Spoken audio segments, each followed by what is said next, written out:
నమస్కారం. ఈనాటి విశ్లేషణలోకి నేరుగా వెళ్ళిపోదాం. అందమైన చేతిరాత అనగానే అదో బ్రహ్మవిద్య, కొందరికే సాధ్యం అనుకుంటాం కదా. కాని ఒక క్రమబద్ధమైన రోజూవారీ సాధనా ప్రణాళిక ఉంటే అది ఎంతటి అద్భుతాలు సృష్టిస్తుందో మనమిప్పుడు చూడబోతున్నాం. కేవలం గుడ్డిగా కష్టపడడం కాదు, చాలా స్మార్ట్గా ఒక పద్ధతిలో ఎలా సాధన చేయాలో తెలుసుకుందాం. ముందుగా ఈ వాక్యం చూడండి. మంచి చేతిరాత కోసం పక్కా ప్లాన్ రూపొందించుకోవచ్చట. దీని అర్థమేంటంటే అందమైన అక్షరాలు రాయడం అనేది కేవలం పుట్టుకతో వచ్చే టాలెంట్ కాదు. మనం ఒక పద్ధతి ప్రకారం ప్రాక్టీస్ చేస్తే ఎవరైనా సరే చాలా ఈజీగా సాధించగలిగే నైపుణ్యం.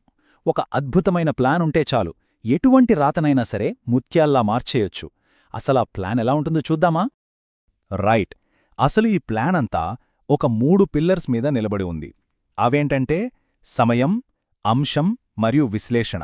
వినడానికి చాలా సింపుల్గా ఉంది గదూ, కాని ఈ 3 ఒకదానితో ఒకటి కలిస్తే జరిగే మ్యాజిక్ అంతా ఎంతా కాదు. ఈ 3 స్టెప్స్ రోజువారీ సాధనకు ఒక పర్ఫెక్ట్ లాజిక్ని ఇస్తాయి. అసలివి ఎలా పనిచేస్తాయో ఇప్పుడు ఒక్కొక్కటిగా విడమర్చి చూద్దాం. ఇందులో మొదటిదే సమయం. ఇక్కడ సీక్రెట్ ఏంటంటే గంటలు గంటలు పుస్తకాల ముందు కూర్చోనక్కర్లేదు. రోజుకు జస్ట్ ఒక 15 నిమిషాలు, అవును 15 నిమిషాలు కేటాయించినా చాలు. కాని ప్రతిరోజు ఖచ్చితంగా ఒకే టైంకి చెయ్యాలి. ఉదయమైతే ఉదయం, సాయంత్రమైతే సాయంత్రం. ఆ టైం ఫిక్స్, అంతే. ఇలా స్థిరంగా ఒకే టైంకి చేయడం వల్ల ఆ పని చేయడానికి మన బ్రెయిన్ ఆటోమేటిక్గా ట్యూన్ అయిపోతుంది. అసలు సిసలైన రిజల్ట్స్కి ఇదే ఫస్ట్ స్టెప్. ఇక నెక్స్ట్ పిల్లర్ అంశం, అంటే మనం ఎంచుకునే టాపిక్. ఒకే రోజు కూర్చుని నా రాత మొత్తం మారిపోవాలి అనుకుంటే అస్సలు వర్కౌట్ అవ్వదు, పైగా టెన్షన్ పెరుగుతుంది. అందుకే ఈ పద్ధతిలో ప్రతిరోజూ ఏదైనా ఒకే ఒక్క పాయింట్ మీద ఫోకస్ చేయాలి. ఉదాహరణకు, ఈరోజు కేవలం అక్షరాల వంపు, అంటే ఆ కర్వ్స్ ఎలా తిరుగుతున్నాయో వాటిమీదే దృష్టి. రేపు పదాల మధ్య ఎంత గ్యాప్ ఇస్తున్నామనే దానిపైనే ఫోకస్.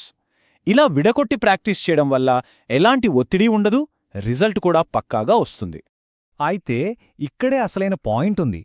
అదే 3వ దశ, విశ్లేషణ. రోజు గుడ్డిగా రాసుకుంటూ పోవడం వల్ల పెద్దగా ఉపయోగం ఉండదు కదా. ఈరోజు రాసిన పేపర్ పక్కన నిన్న రాసిన పేపర్ పెట్టి కంపేర్ చేసుకోవాలి. అరే, ఇక్కడ ఇంకొంచెం బాగా రాయొచ్చు కదా, నిన్నటికంటే ఈరోజు బెటర్ అయ్యామా అని మనకు మనం అనలైజ్ చేసుకోవాలి. ఈ సెల్ఫ్ చెకింగ్ ప్రాసెస్ వల్లే మన ప్రాక్టీస్ కాస్త ఒక అద్భుతమైన స్కిల్గా మారుతుంది. పురోగతిని కొలవడానికి ఇంతకంటే బెస్ట్ ట్రిక్ ఇంకొకటి లేదు. దీన్నే మరో యాంగిల్లో చూద్దాం. మన దగ్గర సరైన రెఫరెన్స్ మెటీరియల్ లేనప్పుడు ఏం జరుగుతుంది? ఎవరో చెప్పే రోజూ బాగా రాయండి లాంటి సాధారణ సలహాలతోనే సరిపెట్టుకోవాలి. అదే ఒక మంచి హ్యాండ్ రైటింగ్ గైడ్ లేదా ఏదైనా పీడిఎఫ్ ఉందనుకోండి, పలానా నిమిషం ఏం చెయ్యాలన్నా పక్కా షెడ్యూల్ మన కళ్ల ముందే ఉంటుంది. చూశారా, సరైన టూల్స్ ఉన్నప్పుడు మన ప్రిపరేషన్ ఎంత పర్ఫెక్ట్గా, ఎంత స్పీడ్గా సాగుతుందో కదా. చివరిగా ఈ అనాలిసిస్ అంతా ఒక పవర్ఫుల్ ప్రశ్నతో ముగుస్తుంది. మరింత ఖచ్చితమైన ప్లాన్ కోసం ఇంటర్నెట్లో ఆ బెస్ట్ టెక్నిక్స్, ప్రాక్టీస్ షీట్స్ వెతకడం మొదలు పెట్టాలా? ఖచ్చితంగా. కేవలం ఇవన్నీ వింటే సరిపోదు, ఆచరణలో పెట్టాలి. సరైన ప్రాక్టీస్ షీట్స్ పట్టుకుని రోజువారీ ప్లాన్ స్టార్ట్ చేస్తే రిజల్ట్స్ చూసి ఎవరైనా ఆశ్చర్యపోవాల్సిందే. ఒక క్రమశిక్షణతో కూడిన ప్లాన్ ఎంత అవసరమో ఇప్పుడు స్పష్టమైంది. మరి ఆ ఖచ్చితమైన ప్లాన్ కోసం మెటీరియల్ వెతికే ఆ మొదటి అడుగు